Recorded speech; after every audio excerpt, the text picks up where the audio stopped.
Bismillahirrahmanirrahim. Assalamualaikum warahmatullahi wabarakatuh. Waalaikumsalam warahmatullahi wabarakatuh. Alhamdulillahirabbil alamin. Wassalatu wassalamu ala sayyidina Muhammadin wa ala alihi wa ashabihi ajmain. Amma ba'du. Bapak-bapak, ibu-ibu, saudara-saudari sekalian yang berbahagia, alhamdulillah hari ini kita bisa melanjutkan kajian kita tentang kitab Tafsir Jalalain. Bismillahirrahmanirrahim. Man yuti'ir rasulah faqad ata'a Allah wa man tawalla fama arsalnaka alaihim hafidha. Man yuti'ir rasulah, barang siapa mentaati Rasul, faqad ata'a Allah, maka sungguh telah taat kepada Allah. Artinya orang yang taat kepada Rasul itu bagian dari ketaatan kepada Allah. Makanya kalau kita taat kepada Rasul, mengikuti semaksimal kita mampu, itu ada pahalanya. Wa man tawalla, dan barang siapa memalingkan diri, a'radu an ta'atik, menolak taat kepadamu wahai Muhammad, wala yu'minuka, dan jangan kamu nggak usah dianggap lah ya. Wama arsalnaka, dan kamu tidak diutus alaihim terhadap mereka hafidhon, sebagai penjaga. Artinya gini, Nabi Muhammad itu saking sayangnya kepada umatnya Bapak Ibu. Jadi kadang-kadang pengen umat-umatnya itu ya taat kepada Allah dan kepada Rasulnya, sampai apa ya, ibarat kata ngalah lah barangkali, apa ya ibaratnya, saking mengusahakan orang-orang itu dicintai oleh Rasul itu, sampai pengennya Rasul itu ayo sampai dikawal betul gitu. Tetapi ternyata di sini Allah tidak memaksakan Nabi itu menjaga keimanan seseorang. Artinya tugasnya Nabi itu ya sudah, sampaikan saja. Orang itu mau percaya dengan dirimu, mau taat kepada dirimu, ya monggo. Kalau enggak, bukan tugasmu. Nah, kadang-kadang kan orang itu kalau sayang kepada keluarganya misalkan, itu kadang-kadang kan orang memaksakan supaya sesuai dengan keinginannya ya. Apalagi misalnya kalau Bapak Ibu lihat sejarah Nabi itu, Nabi Muhammad misalnya berusaha keras ya, apa istilahnya, mengajak keluarga dekatnya itu untuk memeluk agama Islam, berusaha keras semaksimal beliau mampu. Akan tetapi yang terjadi apa, sebagian keluarga itu memeluk Islam, sebagian yang lain tidak ya. Artinya apa ya, disuruh sampaikan saja bahwa siapa yang taat kepadamu termasuk taat kepada Allah. Kalaupun mereka menolak itu, maka itu bukan tugasmu, diutus itu bukan untuk menjaga mereka beriman. Artinya ya nothing tulus gitu, maksudnya nggak usah dipikirkan orang-orang yang sudah kamu dakwahi lalu nggak menerima. Ya sebagaimana para ulama menyampaikan pesan seperti apapun itu ya Pak, ilmu-ilmu yang disampaikan kepada para umat manusia atau kaum muslimin, kaum mukminin, itu ya kalau ada yang mengikuti ya alhamdulillah, kalau enggak ya itu bukan tugas ulama menjaga orang itu seperti itu ya. Artinya Rasul saja sejak awal sudah dikatakan bahwa bukan tugasmu diutus menjadi Rasul itu untuk menjaga mereka tetap kondisinya baik terus. Artinya ya sampaikan saja, tugasmu adalah menyampaikan. Di sini dikatakan hafidhon ya'malihim bila nadir wa ilaina amrohum batajawazu wa hadza qabla al-afi bil kitab. Jadi Rasul tidak diutus untuk menjaga amal-amal mereka agar selalu baik.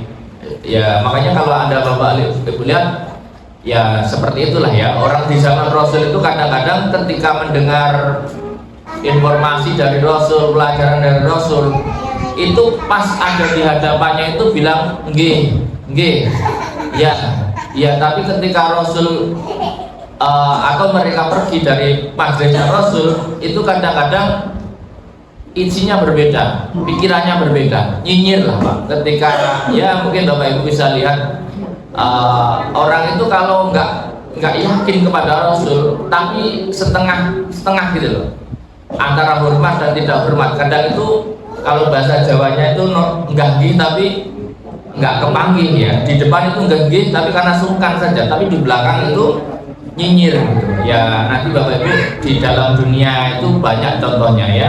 Nanti di depan itu iya tetapi ketika di belakang itu sikapnya berbeda. Wa yaquluna, dan orang-orang munafik ya, ail munafiqun idza ja'uka amruna ya ta'atun. Orang-orang munafik itu dulu di eranya Nabi Muhammad, ketika datang kepada Nabi itu, ketika ada perintah, ketika ada anjuran, mereka berkata siap. Kalau orang sekarang bilangnya siap. Nah, atau orang dulu bilangnya apa? Sendiko dawuh. Nah, ya apa bahasa kalau di orang apa kalau di sini apa? Misalkan di perintah itu tolong ini 86 ya gitu ya. Nah, orang munafik itu ketika di hadapan Rasul bilang ta'atun, siap kami taat gitu. Sami'na wa ta'na, ta'atun laka. Fa idza barazu, ketika mereka keluar dari majlis itu, min indika, dari sisimu wahai Muhammad, bayatat ta'ifatu minhum, maka apa? Mereka itu kemudian nyinyir sebagian dari mereka ya.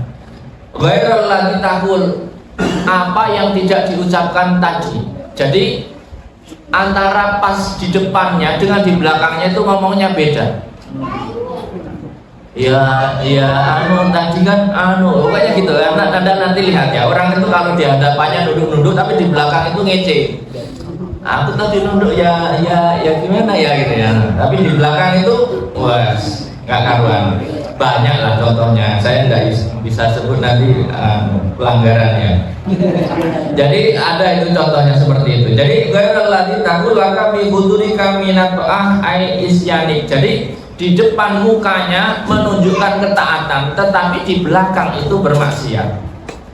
Makanya bahaya sekali kalau orang itu hidup di zaman Rasul nggih tapi nggak kepanggih. Kalau di zaman sekarang Bapak Ibu nggih nggak kepanggih itu nggak sampai urusannya sedosa itu. Makanya orang-orang di zaman Rasul itu resikonya ya begitu. Kalau nggih ternyata enggak, itu masuk kaum munafik ya. Wallahu yaktubu ma yubayyitu, dan Allah menulis atau memerintahkan para malaikat untuk mencatat apa yang disembunyikan, apa yang diendapkan di dalam hati. Fi sohaibihim liyujawiza alaihi, supaya nanti pada di akhirat nanti akan dibalas. Orang-orang yang nyinyir terhadap Nabi itu di akhirat nanti disiksa. Makanya ya kalau terhadap bukan Nabi, insya Allah nggak seperti itu. Misalkan Bapak Ibu nyinyir sama yang nggak cocok, ini gimana sih kok begini, nggak apa-apa ya. Tapi kalau nggak sama Nabi itu ya resikonya berat. Fa'arid anhum, maka sudah nggak usah kamu pedulikan. Artinya gini, Rasulullah SAW diperintahkan oleh Allah, kalau ada orang-orang yang nyinyir di belakangmu, biarkan saja. Apa istilahnya ya, cuekin aja, nggak usah diurus, nggak usah dipikir.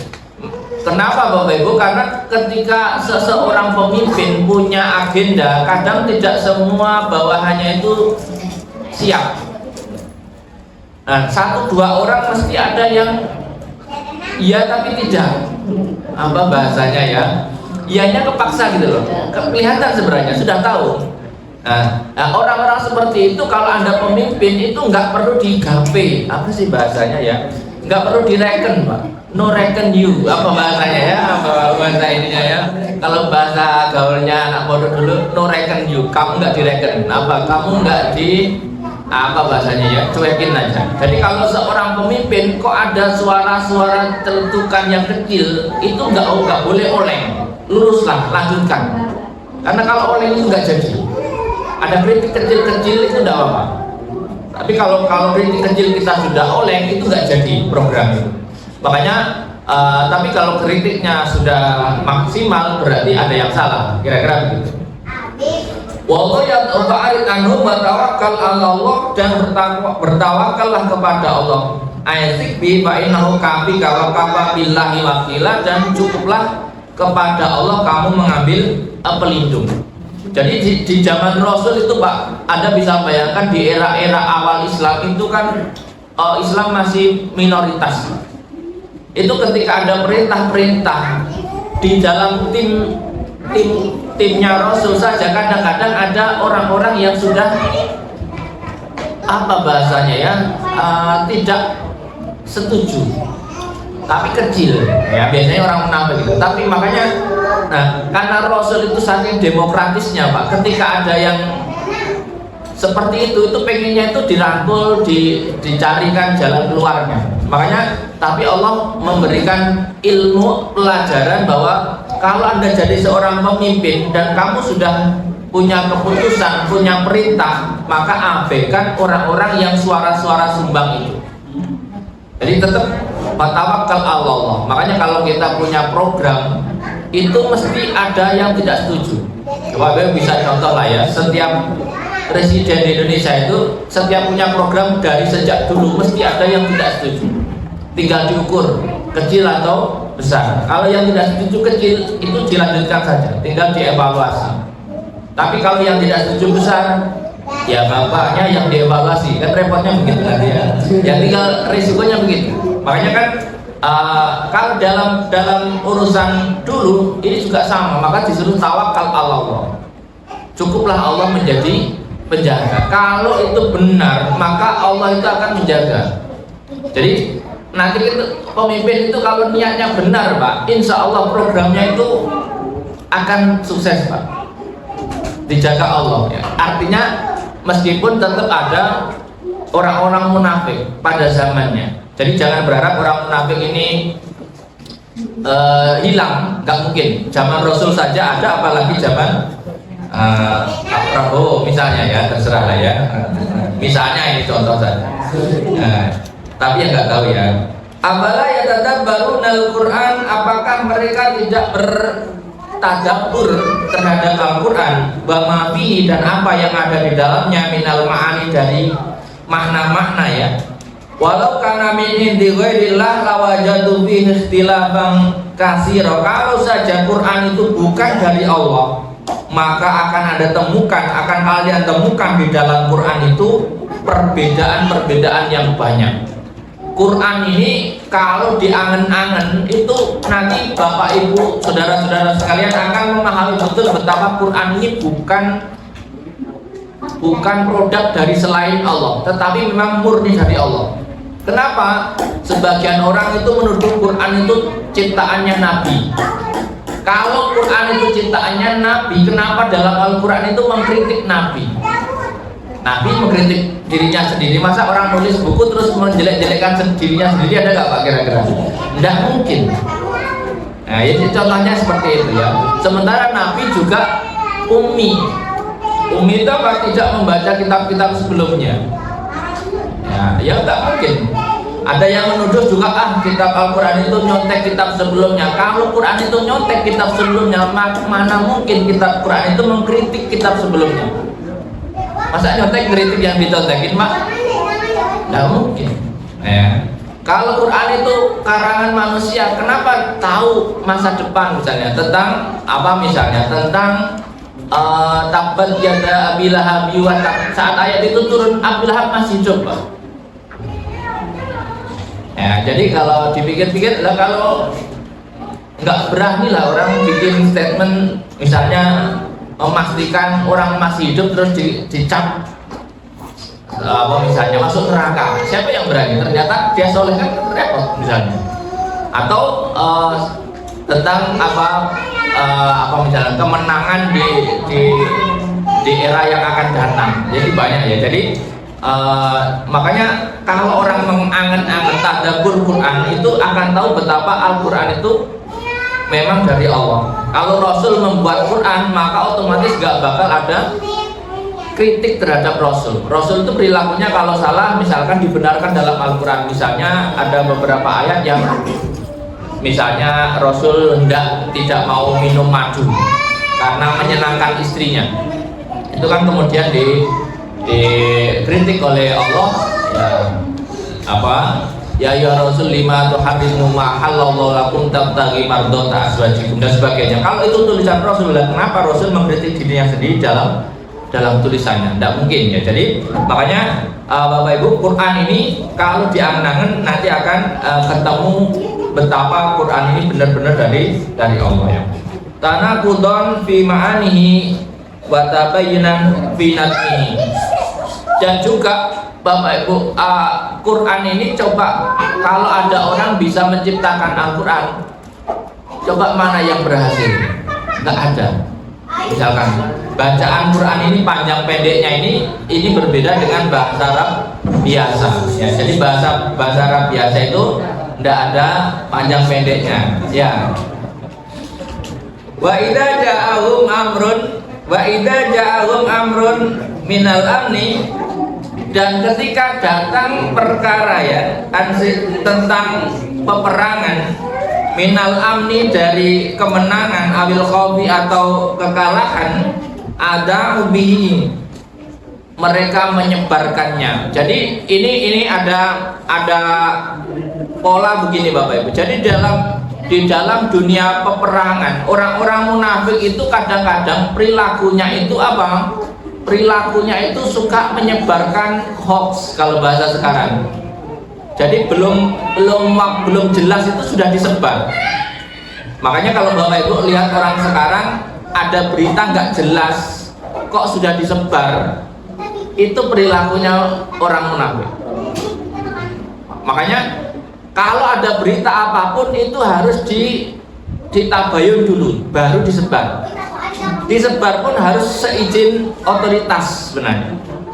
Makanya kalau kita itu tidak boleh tiba-tiba lihat apa langsung viralkan, ternyata salah. Itu kadang-kadang yang terviral itu ujung-ujungnya bisa mati Pak, tanpa pengadilan. Banyak kasus seperti itu. Bercandaan dikira serius. Kadang-kadang orang itu sekarang kan suka bikin konten-konten bercanda, tapi orang lain yang memahami melihat itu dikiranya serius. Nah, orang-orang munafik pada zaman Nabi itu, karena dulu begini Pak, Bapak Ibu, kalau zaman dulu itu belum ada SMS, belum ada WA, belum ada telepon Pak. Untuk mengetahui menang atau kalah itu beritanya berita kabar burung Pak. Kalau dulu namanya kabar burung. Sekarang sudah jarang digunakan istilah kabar burung, karena dulu itu ya omongan satu ke omongan yang lain. Kalau Bapak Ibu dulu hidup di kampung, itu kabar burung itu luar biasa dulu ya Pak, dan nggak ada bukti, dan bumbunya itu bertambah banyak. Sepanjang rantainya semakin besar, semakin banyak bumbunya. Nggak tahu ada yang jadi korban kabar burung nggak Bapak Ibu di kampung misalnya? Misalkan Bapak Ibu ada ambulan masuk ke desa, misalkan ke rumah Bapak Ibu, itu udah kabarnya nggak karuan sampai kemana-mana. Padahal itu misalnya karena Anda itu sebagai drivernya ambulan misalnya, pikirannya itu siapa yang mati, siapa yang sakit, nggak karuan. Nanti itu isunya liar Pak. Nah, ini sejak dulu juga begitu. Kabar kemenangan perang dan kekalahan perang itu orang munafik itu sudah menyebarkan sebelum mendapat otoritatif dari pihak-pihak yang seharusnya. Maka dalam dunia perang itu nggak boleh semua orang itu berbicara. Makanya Bapak Ibu kalau lihat sekarang konsepnya perang, kalau Anda lihat peperangan di Timur Tengah itu, kenapa mereka mematikan internet gitu ya? Itu ya karena supaya apa? Supaya tidak semua orang itu nge-share berita. Karena sharing berita yang belum final itu akan membuat kekalahan. Misalnya kalau Bapak Ibu lihat ya, di Israel itu sampai dimatikan semua internet CCTV-nya, dipecahin semua. Kalau di Iran internet dimatikan kecuali juru bicara yang bisa menggunakannya. Nah, jadi emang harus begitu. Kalau nggak begitu liar, karena orang munafik itu di mana-mana ada. Ya, jadi maka di era Rasul ini karena belum ada internet, belum ada telepon, nggak bisa dibatasi Pak. Jadi omongan orang itu. Nah, maka ketika ada kemenangan itu udah nyebar duluan, ketika ada kekalahan juga udah nyebar duluan, jadi nggak terkontrol, dan itu merugikan pasukan gitu ya. Wa idza ja'ahum amrun minal amni awil khawfi ada'u bi, mereka menyiarkan ya bi jama'atin minal munafiq aw fi du'afa'il mu'minin kanu yaf'aluna dzalik. Ini dilakukan oleh orang-orang munafik dan orang-orang beriman yang imannya masih lemah. Wa yata'addan nabi, dan itu menyakiti nabi. Berita-berita yang tersebar itu tanpa konfirmasi nabi akhirnya itu menyakiti nabi. Walau rudduhu, dan kalau saja mereka mengembalikan informasi itu ila rasul, kepada rasul, wa ulil amri, dan kepada penanggung jawab pertempuran di medan perang misalkan, minhum, dari mereka, dari rakyat atau orang-orang pinternya ya, kepada jenderalnya atau kepada juru bicaranya, la alimahul ladina yastambitunahu, maka diketahuilah siapa yang berhak, apa yang berhak disebarkan. Jadi dalam dunia perang itu berita itu harus dikontrol, Pak. Ini teknik, Pak. Ini kalau perangnya perang seperti itu ya harus dikontrol. Kalau perangnya perang ekonomi juga harus dikontrol. Laporan atau apa yang perlu di-share itu juga terkontrol, Pak. Tidak semua harus diterbukakan. Soalnya kalau sifatnya itu perang, ya kalau ada terbuka kalah.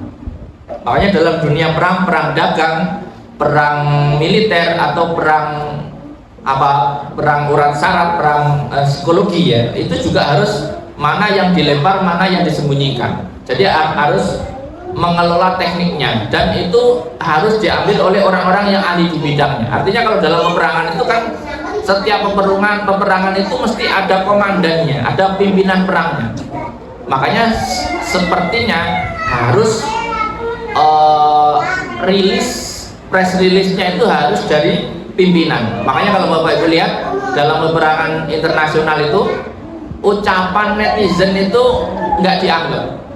Yang dianggap itu ketika ucapan jubir Kementerian Luar Negeri atau Kementerian Perang atau Presiden. Makanya ucapan Presiden itu harus terkontrol. Kalau nggak terkontrol, perang itu nggak karuan, Pak. Makanya ucapan presiden itu sebaiknya memang harus terkontrol. Ucapan pimpinan lah, paling tidak itu harus terkontrol. Ya, karena itu yang menjadi alat peperangan ya, dalam hal apapun ya, dalam hal ekonomi, bisnis ataupun tentara dan sebagainya.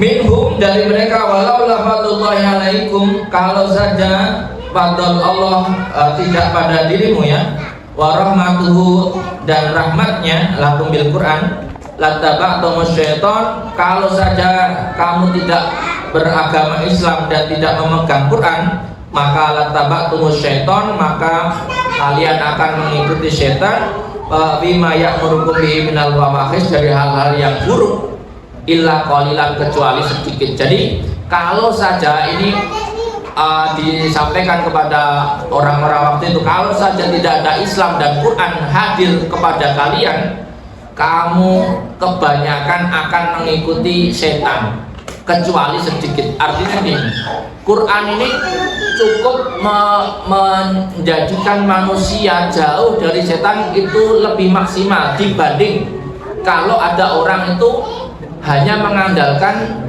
kearifan lokalnya waktu itu. Artinya sebelum Islam datang, ada nggak orang baik di Arab? Ada, tapi sedikit. Nah, artinya kalau walau lafadzullah alaikum, kalau nggak ada Islam dan Quran, orang untuk menjadi baik itu akan sangat sedikit. Wong ada Islam dan ada Quran saja, itu juga ya meskipun kelihatannya banyak, yang berkualitas itu masih tidak terlalu banyak gitu ya. Artinya Quran dan Islam ini mempermudah orang untuk menjadi baik. Makanya kalau orang nggak mau menerima, ya mau ikut aturan mana kira-kira untuk baik gitu. Wa qatil fisabilillah, maka berperanglah wahai Muhammad fisabilillah, di jalan Allah, la tukallahu illa nafsa, tidak dibebankan kecuali kepadamu. Jadi Rasul sampai dapat perintah begini, Sudahlah, nggak usah pusing, perang saja, berangkat saja, tidak dibebankan perintah itu kecuali atas dirimu. Jadi gini, Rasul sebagai pimpinan umat Islam, karena mungkin sebagian umat Islam waktu itu ketika ada perintah perang itu masih ragu, maka Allah merintahkan gini, pokoknya kamu berangkat saja, kalau nggak ada yang ikut kamu nggak apa-apa, yang penting kamu berangkat.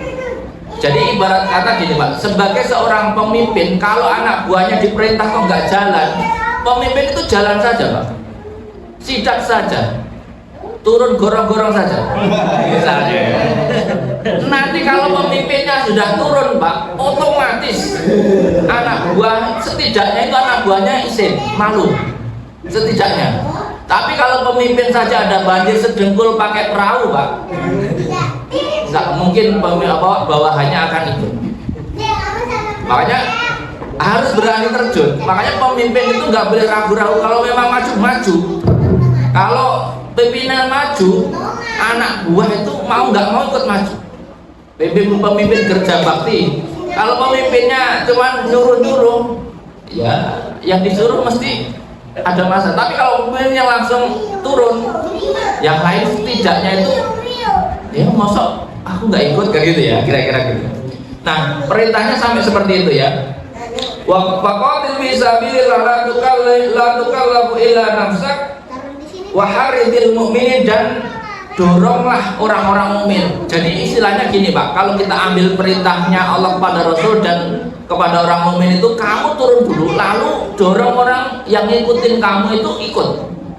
Ayo, aku sudah berangkat ini. Bapak Ibu kalau pengen ngajak jalan-jalan, kalau ketuanya belum datang, belum berangkat-berangkat. Tapi kalau ketuanya datang, yang lain akan lari-lari Pak. Oh iya, lari gitu ya. Ibarat kata memang begitu. Pemimpin itu kalau versi Rasul ya berangkat dulu. Pemimpin perang di depan.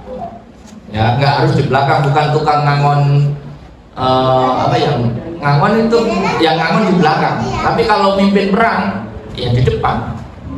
Jadi kalau dulu begitu ya. Kalau sekarang jenderal nggak tahu di depan apa di belakang. Kalau sekarang kan nggak harus depan belakang ya, karena strategi perang itu sekarang kuncinya ada di jenderal ya. Jenderal harus aman dalam peperangan. Asallahu yaquba ba'sal ladina kafaru, barangkali Allah akan menahan gempuran orang-orang kafir ya.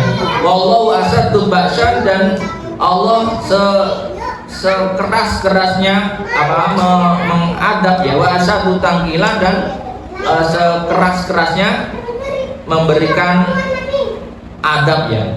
Faqala Rasulullah sallallahu alaihi wasallam la akhrujanna walau wahdi. Lalu kemudian Rasul bersumpah, demi Allah ya, saya akan berangkat sendiri kalau nggak ada yang mau berangkat. Jadi Anda bisa bayangkan Pak, masih minoritas, tiba-tiba ada perintah perang, itu beratnya luar biasa. Fakharaja bisa inarokiban ila Badri Sugro, lalu kemudian Rasul berangkat bersama 70 pasukan berkuda ila Badri Sugro, ke medan Badar Sugro ya. Naqamallahu bazal kufar bil qairu ruh fi qulubi. Lalu kemudian Allah menjadikan musuh-musuhnya itu ngepel. Jadi kadang-kadang seperti yang sebelumnya ya Pak, kita itu tetap harus berani dulu kalau perang, meskipun sedikit. Jadi kalau sedikit nggak berani perang, nggak berani maju, ya jangan berharap menang. Makanya maju dulu. Soal nanti menang itu berarti ada makunahnya Allah. Kalau kalah wajar. Artinya kalau kecil melawan gede kok kalah kan wajar. Tapi kalau menang berarti pertolongan Allah luar biasa. Nah, Rasul ini dia bersumpah, kalau nggak ada yang mau ikut perang, aku maju sendiri. Akhirnya ada berapa yang ikut? 70. Bapak bisa bayangkan 70 Pak. 70 itu sedikit loh. 70 pakai kuda. Itu kalau hatinya nggak tawakal Allah, itu hatinya gerundel, bunuh diri. 70 70 Pak, 70 lawan enggak karuan lah kira-kira gitu. Tapi ternyata pertolongan Allah caranya gimana? Musuhnya itu dibuat ngeper Pak. Musuhnya dibuat takut. Makanya sebenarnya perang itu bukan masalah kekuatan fisik saja, tapi kadang-kadang mental itu penting. Bapak Ibu lihat perang di Timur Tengah sekarang, yang gede aja ngeper, ibarat kata begitulah ya Pak ya. Jadi nggak harus sekuat yang gede untuk menang perang, tapi bagaimana? Pertama mental. Ya senjata ya harus punya tetap ya Pak, minimal bambu runcing kalau di Indonesia ya. Minimal jangan terus kemudian nggak bawa apa-apa, tetap harus ada minimal bambu runcing kalau orang Indonesia. Jadi berangkat seberapapun, kalau pimpinannya berangkat, orang-orang yang berani berangkat itu orang-orang hebat, mesti orang yang setia. Orang munafik saya pastikan kalau seperti ini dia itu cari alasan atau berangkat telat kayak yang sebelumnya ya, atau pura-pura maaf ada kegiatan lain, mas pokoknya ada alasan. Amati saja Pak, nanti tuh di dunia itu akan mirip orangnya. Ketika yang lain ada perintah yang agak berat gitu, bentar ya, pokoknya sudah lah, pahami saja kira-kira seperti itu. Nah orang-orang yang mampu berangkat ini nanti akan ditolong Allah seperti itu. Kemudian wa may yashfa, barang siapa memberi syafaat bainan nas kepada manusia, syafaatan hasanatan, syafaat yang baik, yakun lahu nasibum minha, maka bagi dia ada pahala darinya. Jadi gini Pak, syafaat itu menolong ya Pak. Orang menolong dalam kebaikan itu dapat pahala Pak. Misalkan ada orang mau sholat, terus tanya Bapak, Pak masjid di mana? Tuh Pak, masjid sebelah nanti belok kiri. Bapak nunjukin saja, dalam kebaikan itu dapat pahala. Apalagi terus bantu, mau pakai sajadah Pak, ini ada sajadah mayas Pak syafaatan. Padahal nggak mengurangi apa-apa, tapi Bapak Ibu dapat pahala. Makanya nanti saling membantu dalam kebaikan itu ada pahalanya. Membantu orang apa misalnya, membantu orang beribadah, membantu orang apapun itu, maka akan ada pahalanya. Mayasfa syafa'atan hasanatan yakun lahu nasibum minha, wa mayasfa syafa'atan sayyi'atan yakun lahu kiflun minha. Dan barang siapa membantu dalam keburukan, maka dia juga akan dapat dosa. Misalnya ada orang mau ngerampok terus Anda bantu, di sini dulu. Jadi membantu dalam kemaksiatan itu dapat dosa, membantu dalam ibadah dapat pahala. Makanya Bapak Ibu membantu sebaiknya membantu dalam kebaikan, jangan membantu dalam keburukan. Misalkan membantu orang membantu orang bermaksiat, terserah ya, macamnya banyak. Misalnya membantu orang selingkuh misalkan ya Pak, misalkan Anda punya teman terus tolong jangan bilang anuku misalkan gitu, membantu merahasiakan itu termasuk kena dosa. Makanya kalau membantu sebaiknya membantu kebaikan ya. Kamu mau sedekah, sini saya bantuin bagi-bagi, dapat pahala Pak, meskipun kita cuma bantuin bagiin ya, kira-kira seperti itu dan sebagainya. Nanti bisa dikembangkan, bantuan apapun semakin besar, semakin berat rasa bantunya, maka semakin besar pahalanya ya. Pokoknya barang siapa membantu dalam kebaikan dapat pahala, membantu dalam keburukan dapat dosa. Termasuk dalam urusan perang. Misalnya dulu kalau di era perjuangan itu orang-orang Indonesia itu menyumbangkan sebagian hartanya untuk pejuang-pejuang kemerdekaan. Dia nggak ikut perang, tapi dia nyumbang makanan, nyumbang harta. Kalau nggak salah dulu ada dari beberapa provinsi itu nyumbang emas untuk beli pesawat tempur atau untuk beli pesawat. Kalau nggak salah dulu dari Aceh ya, yang menyumbangkan emas untuk dijual dan dibelikan pesawat supaya Indonesia itu gagah. Negara kalau baru merdeka itu kan nggak punya apa-apa Pak. Ya sama kayak pokoknya segala organisasi kalau awal-awal itu biasanya nggak ada apa-apa.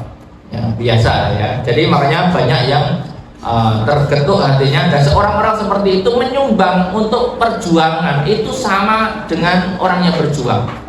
Misalkan apalah sekarang, misalkan kita nggak bisa membantu negara yang sedang tertindas, kita bantu dengan doa saja, itu bagian dari membantu dalam kebaikan. Ya, makanya membantu itu kan kalau nggak bisa dengan tangannya, dengan suaranya, ya dengan doanya. Jadi tinggal dipilih, kalau bisa membantu dengan harta ya bantu dengan harta, kalau enggak ya paling tidak mendoakan. Jangan kemudian diem saja. Mayasfa syafa'atan hasanatan yakun lahu nasibu minha wa mayasfa syafa'atan sayyatan yakun lahu kiblu minha wa kana Allah ala kulli syai'in mukita. Dan sesungguhnya Allah terhadap segala sesuatu mukita itu apa? Akan menghitung dan mengukurnya, artinya membalas segala yang kita lakukan. Ya, kalau kita nggak bisa berbuat sendiri, kita bisa membantu, Pak. Jadi misalnya kita nggak bisa misalnya nggak bisa melakukan sendiri, kita cukup membantu orang lain yang melakukan itu. Misalnya apa ya? Misalnya tadi ya kita nggak berani perang karena kita nggak mampu, misalnya nggak punya kemampuan, ya kita cukup bantu ngasih minumnya misalnya. Makanya dulu kalau Bapak Ibu lihat di dalam perang kemerdekaan itu ada orang-orang tugasnya cuman angkut-angkut, tapi jadi veteran perang. Angkut, tapi bukan angkut-angkut apa, angkut peluru, Pak. Apa bahasanya ya? Logistik. Tugasnya cuma nganter peluru. Nah, orang nganter peluru itu kalau mati tetap hitungannya sama dengan pejuang maksudnya. Meskipun dia cuma logistik, Pak. Dia nggak punya teknik perang. Nah, kalau sekarang dalam peperangan sekarang itu ya mungkin orang-orang yang supir truknya lah, misalkan yang nganter rudal-rudalnya, atau dokter yang diikutkan di perang misalnya. Nah, kalau dalam haji misalnya itu dokter hajinya misalnya ya, dia hanya ngurusin kesehatan jamaah hajinya misalnya.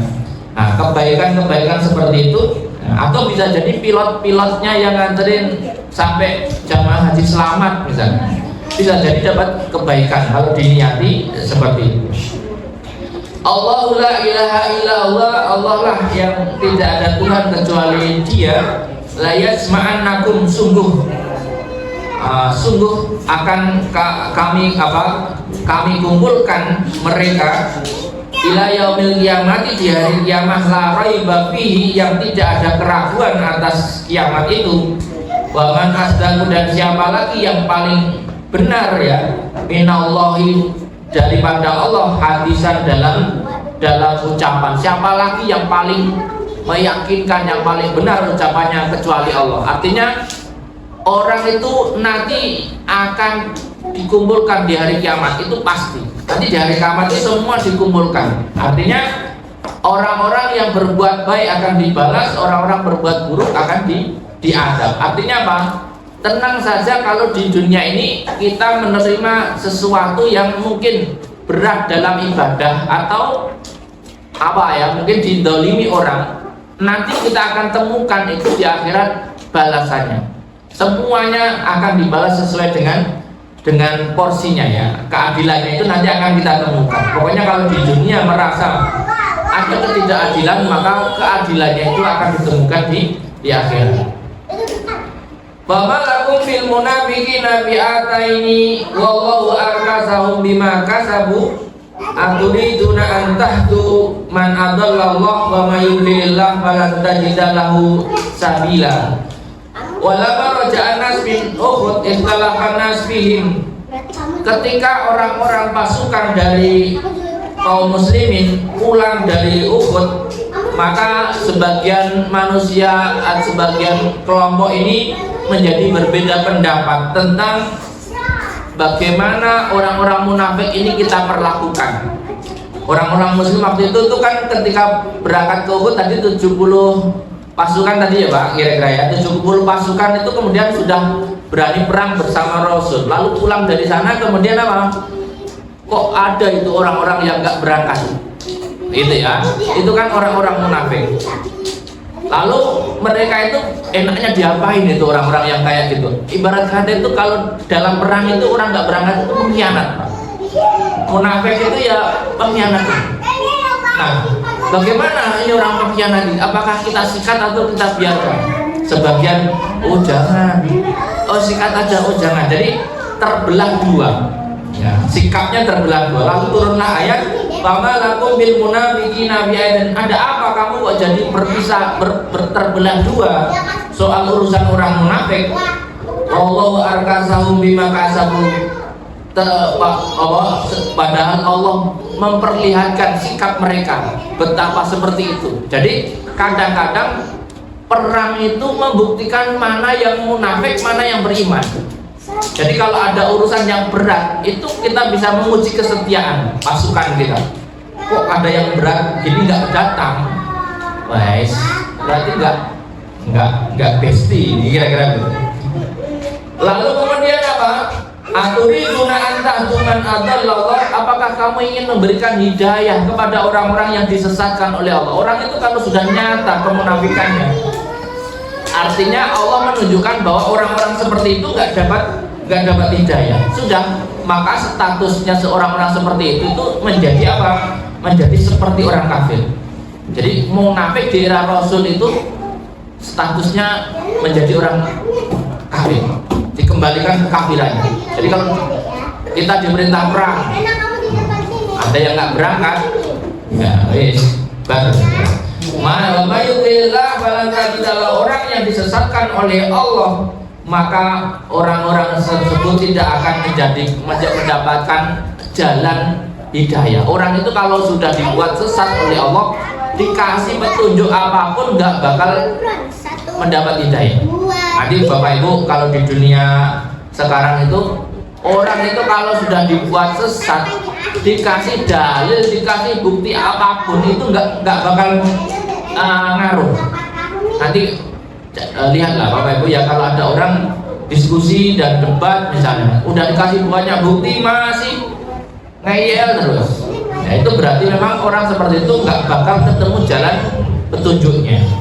Nah, itu kalau dalam urusan bukan agama tidak apa, tapi kalau dalam urusan agama itu repot.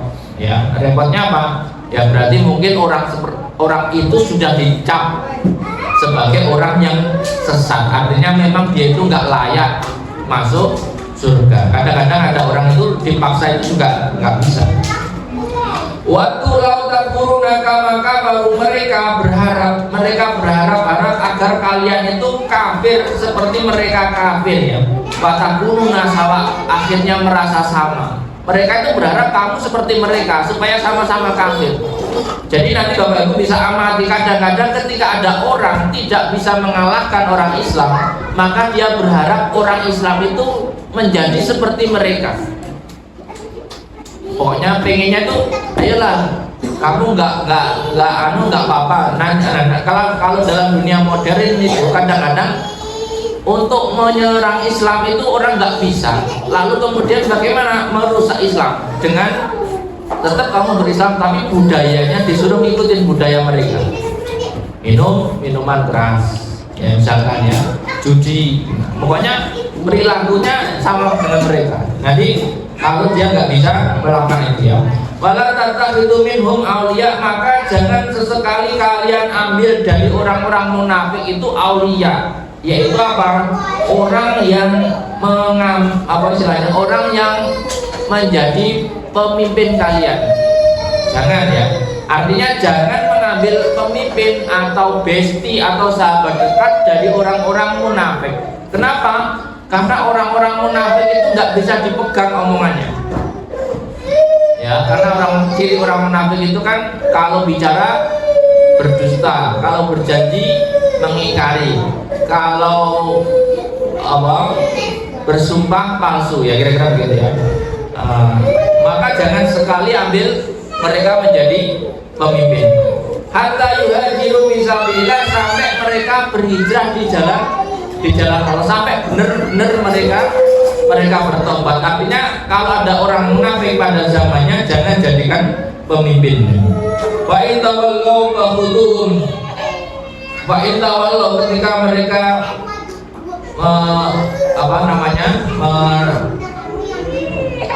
membalikkan waqamu ala mahum ali waktu wahuduhum.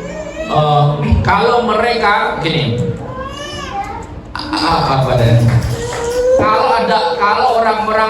kalau orang-orang munafik itu kemudian lepas dari agamanya, wahuduhum, maka ambil saja dia, apa bahasanya itu, ambil itu ciduk saja dia. Ciduk itu dijadikan tawanan. Kalau orang-orang, jadi nanti gini Pak, di dalam pasukan itu kadang-kadang ada orang yang setengah hati, orang munafik lah. Orang munafik itu setengah hati. Kalau nanti nampak dia melawan dirimu, langsung saja sikat. Jadi perintahnya gitu, ini dalam konsep perang ya. Waktu luhum haitsu sakiftumu, waktu luhum haitsu wajadtumuhum, dan basmi kalau ada pengkhianat di dalam pasukan. Jadi kalau Bapak Ibu lihat di dalam internasional, saya lihat amati perang di Rusia Ukraina. Dulu itu ada namanya tentara Wagner. Awal-awal perang itu awal-awal digunakan Rusia untuk perang di Ukraina. Tapi suatu ketika Wagner ini tiba-tiba mau nyerang ibu kota Rusia. Lalu kemudian sama Rusia dia akan dibinasakan habis. Itu memang teknik perang gitu. Jadi kalau ada muncul kelompok-kelompok pengkhianat, itu harus dibasmi sampai akarnya. Ya, pokoknya ini kalau konsep perang ya Pak, ini perang ya.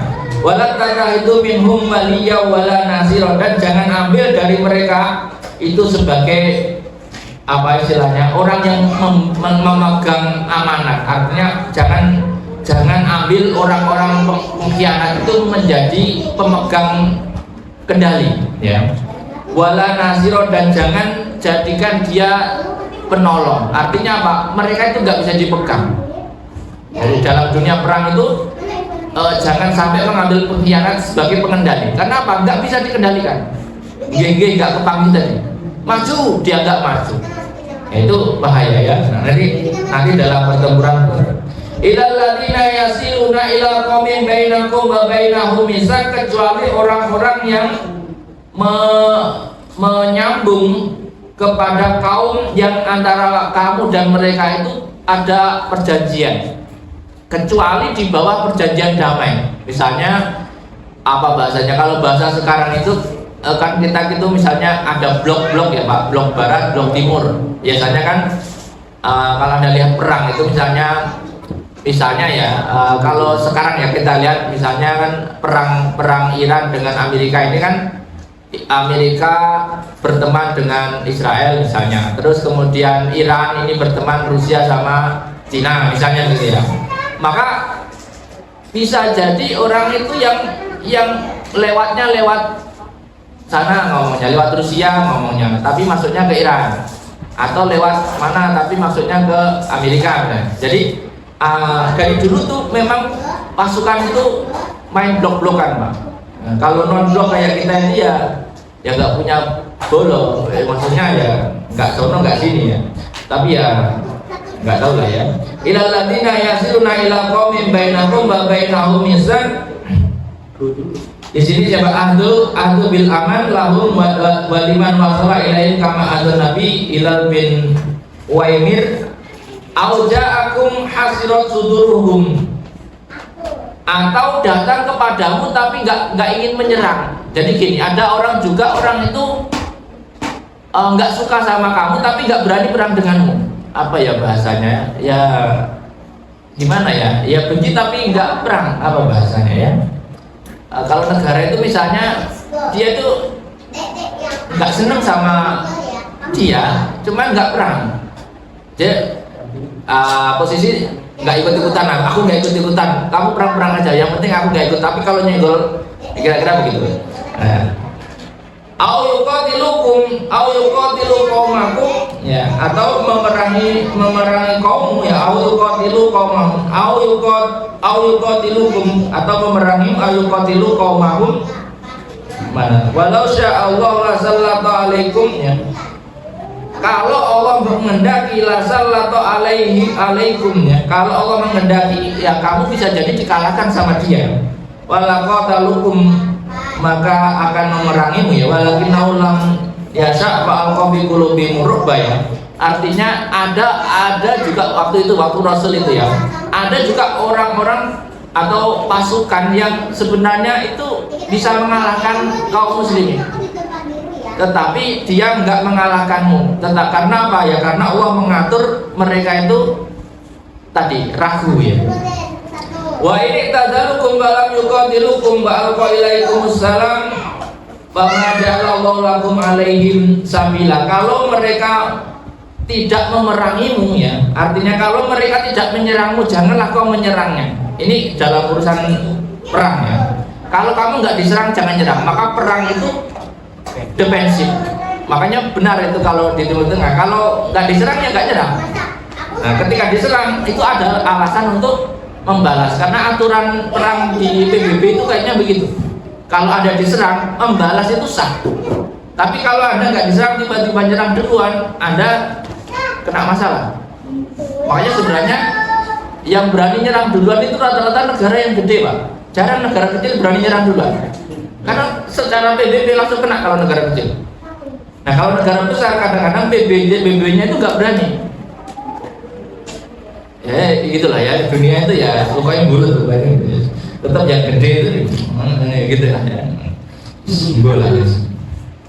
Ini teknik perang ini nanti Bapak Ibu bisa cari ilmu-ilmu tentang ini pelajaran Kementerian Pertahanan nanti. Kalau Bapak Ibu di sini agak berat sebenarnya. Tapi tidak apa-apa lah, paling tidak dikit-dikit ya teknik perang ya. Bapak jalalallahu alaihi sabila. Jadi dalam Quran pun diajari kalau kamu nggak diserang jangan nyerang, meskipun kamu bermusuhan. Jadi tetap otot-ototan itu tidak apa, gertak-gertakan itu tidak apa. Makanya sebenarnya negara-negara gede itu kan ya begitu, mainnya pesaiwar dulu. Kalau nggak tahan kan perang kalaupun ternyata nggak berhasil kan ruginya gede, Pak. Kayak yang itu kan rugi gede, akhirnya mau melanjutin dapat apa, nggak dilanjutin malu.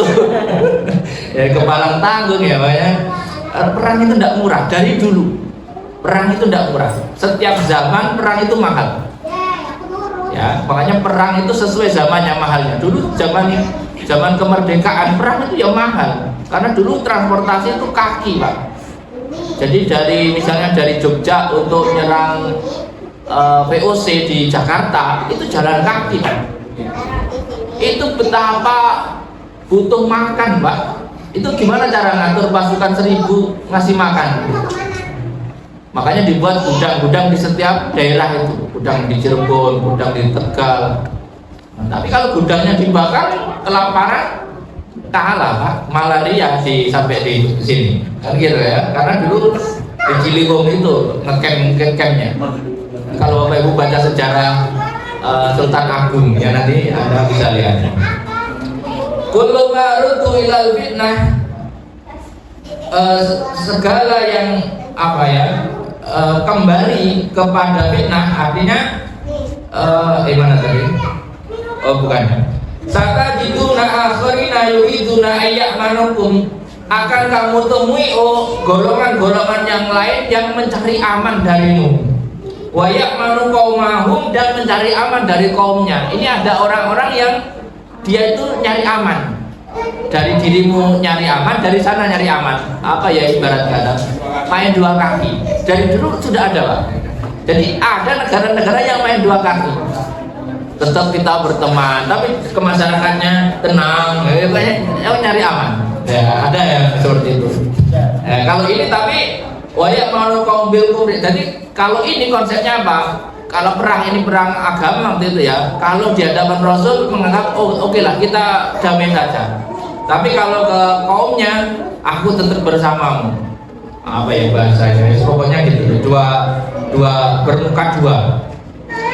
Kullu marutu ilal fitnah, ulama ketika mereka kembali ke syirik ya, urkisu biha wa qawasyatal wuku fa ilam ya'tazilukum, kalau mereka tidak menghindari untuk menyerang kalian, wa yulqu ilaikumussalam, dan mengucapkan damai kepada kalian, wa yaqufu aydihum, dan menahan diri dari menyerang, faquduhum, maka ambillah sebagai tawanan, ya, waqtuluhum haitsu taqitumuhum, dan perangilah, ya, dimanapun kamu menemukan.